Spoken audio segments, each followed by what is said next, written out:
থেকেই একটা কথা বলছি, যেহেতু আমরা এই আন্দোলনের শুরু থেকে ছিলাম, এই আন্দোলনের মধ্যে থেকে তৈরি হওয়া আশা আকাঙ্ক্ষার সাথে ছিলাম, এখনও আছি।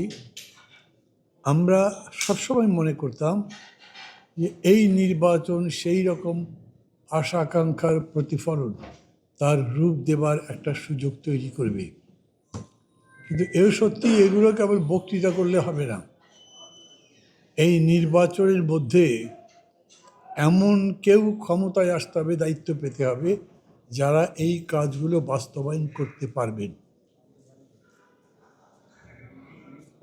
আমরা আশা করেছিলাম যে রাজনৈতিক পরিবেশটি এরকম থাকবে যে হারি জিতি নাহিলাজের মতো হয়তো একটা দল জিতল, কিন্তু যিনি জিতলেন না তিনিও, তার অন্যান্য তফাৎ আছে, কিন্তু দেশ গড়ার এই কাজে একটা সুসম্পর্ক পরস্পরের মধ্যে থাকবে।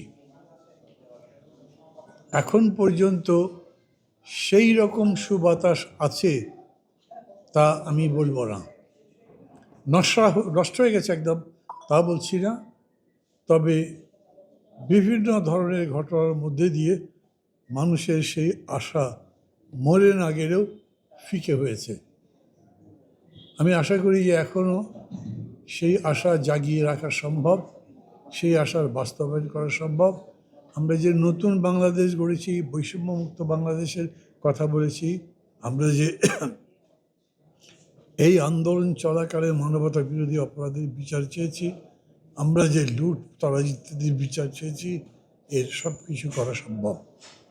ব্যক্তিগতভাবে বা দলগতভাবে আমাদের চিন্তা হচ্ছে, আমরা মনে করি আমরা যেরকম করেই বলি না কেন, আমরা শেষ পর্যন্ত একটা সুন্দর সমাজ চাই, একটা রাষ্ট্র যেখানে বাস করতে পারবো, যেখানে বাস করে আরাম বোধ করতে পারবো, কখনো অপমানিত হব না, কোনো গ্লানি গঞ্জনার মধ্যে পড়ব না।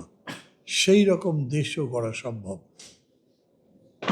আমি সেটাই আহ্বান করব সবার কাছে।